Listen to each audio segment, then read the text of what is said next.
வேலும் மயிலும் சேவலும் துணை. வேல்மாறல் மகாமந்திரம் பாராயணம். இப்பதிவின் மிக முக்கியமான நோக்கமே அனைவரும் எளிமையான முறையில் வேல்மாறல் மகாமந்திரத்தை பாராயணம் செய்து பயன்பெற வேண்டும் என்பதே. முதல் 16 பதிகங்களில் வேல்மாறல் ஒவ்வொரு பாடலாக பார்த்தோம்.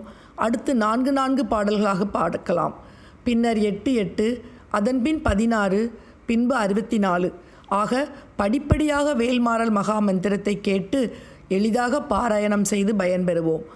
வேலும் மயிலும் சேவலும் துணை.